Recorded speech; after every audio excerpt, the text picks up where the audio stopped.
above his creation, subhanahu wa ta'ala. And it does not befit his majesty to be inside his creation. And that's why it is not permissible to say Allah is everywhere. It's not permissible. It's very dangerous actually to say Allah is everywhere. Like some of the Sufi and some of the Ash'aris. They say He's everywhere. And even Jama'at Tabligh. Some of them they say He's everywhere. This is incorrect.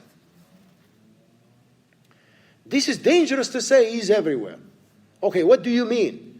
He's everywhere, mean everywhere in the dirty places as well? Bathrooms and places that do not befit His Majesty to be in.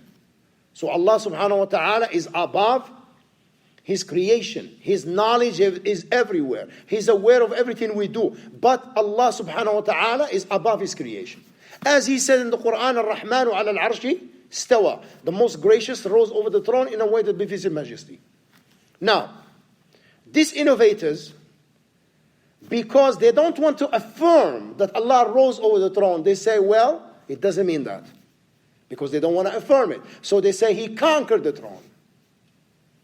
He conquered the throne. Or He dominated the throne. This is metaphor. This is metaphor, right? Okay.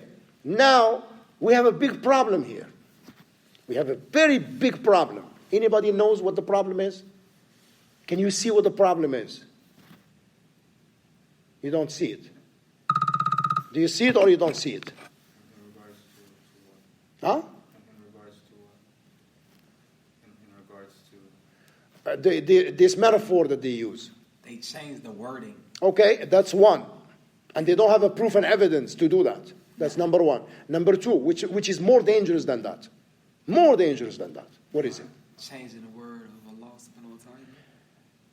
Well, you just said it. Okay. Yeah, but there is something worse than that.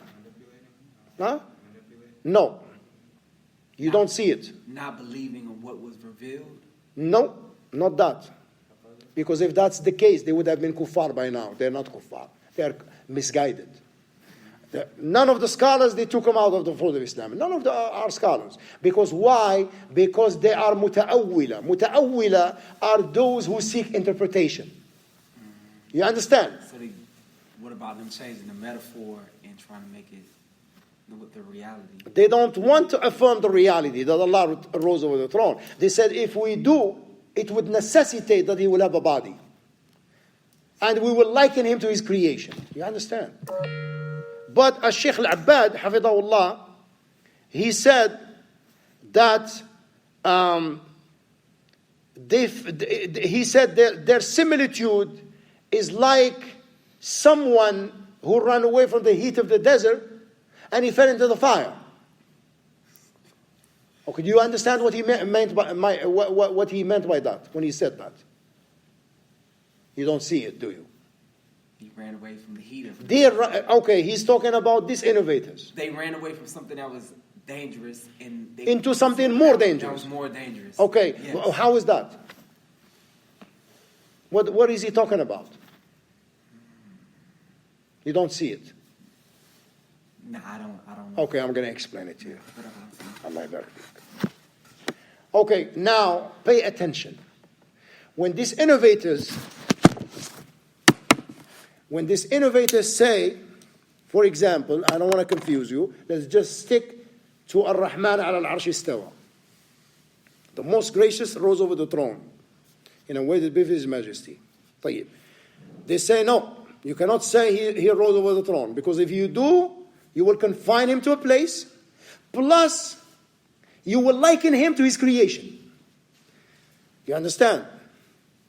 Why? Because the first thing they did, that's why the Shaykh, he said they ran away from the heat of the desert and fell into the fire. How is that? Because before they used the metaphor, they likened Him first, to the creation. Then they negated.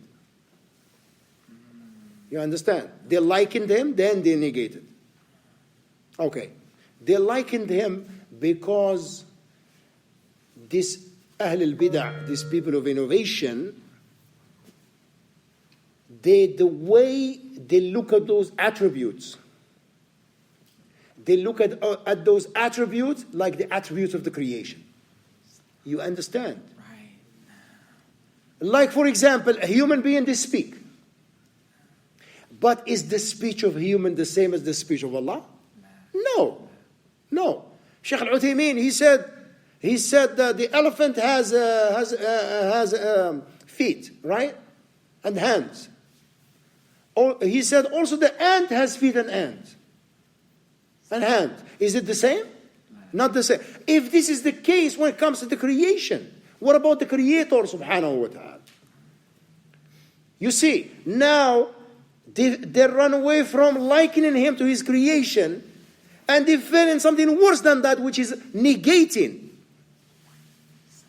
You understand now? So now the Sheikh Al-Abbad, he said they run away from the heat of the desert, and they fell into the fire.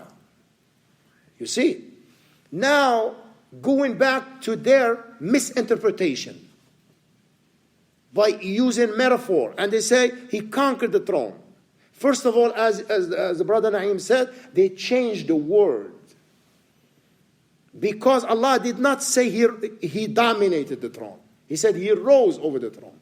So now the real problem, which is worse than this, when you say he conquered the throne, he dominated the throne, this would necessitate that he had to overpower another deity. You understand? This is where the danger is. This is more dangerous than the first. Because if you say he conquered the throne, this would necessitate that he had to overpower another deity. And it does not befit his majesty. Why would he need to conquer his throne? It does not befit his majesty. You see, this is when you leave the understanding of the Salaf.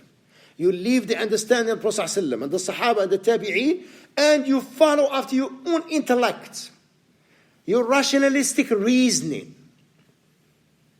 And they did not stop there. They did not stop there. For example, Allah subhanahu wa ta'ala said in the Quran, بَلْ يَدَاهُ مَبْسُوطَتَانِ, that his hands are outstretched. They say the hands here means powers. You see? Metaphor again. Or his hands means his favors. He did not say powers. He did not say favors. You see? This is very dangerous. And that's why Imam al-Qayyim, rahimahullah, he said, and I want you to memorize this. Imam al-Qayyim, he said, المشبه يعبد صنما والمعطل يعبد عدما. المشبه يعبد صنما والمعطل يعبد عدما. Okay? One more time, please. Okay, I will say it again. Imam al-Qayyim rahimahullah, he said, المشبه يعبد صنما وَالْمُعَطِّلُ يَعْبُدُ عَدَمًا, meaning that al-mushabbih, the one who likens Allah to his creation, he worships an idol. You understand what he means by that? Okay. And he said, and the one who negates the attribute of Allah, he worships non-existence.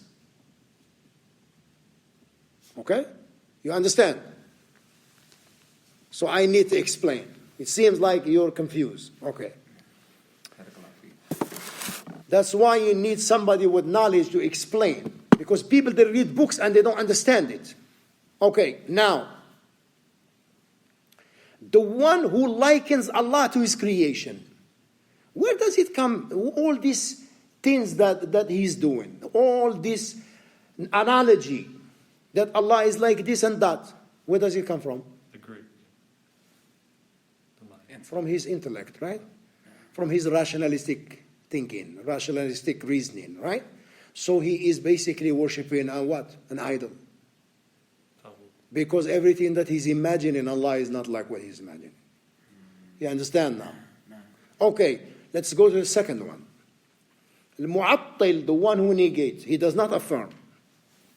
He say Allah does not speak, does not have hand. These are Mu'attil, the one who does not affirm to Allah what he affirmed to himself, and his messenger affirmed to him in the Sunnah. This person is called Mu'attil.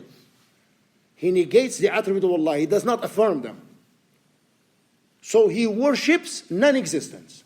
Because when you say, Allah subhanahu wa ta'ala does not speak, He will not come on Yawm al-Qiyamah. And you strip Allah subhanahu wa ta'ala away from His attribute. Do you still have an ilah? You don't have an ilah. And that's why one of the ulama, he said, Al-Jahmiyyah, like this sect, who negate the attribute of Allah subhanahu wa ta'ala, right? He said they are like a man who said we have a palm tree in our yard. So people, they told him, can you describe to us this palm tree that you have in your yard? He said it doesn't have a trunk.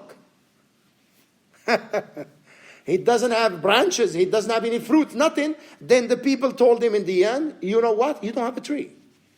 You just don't have a tree.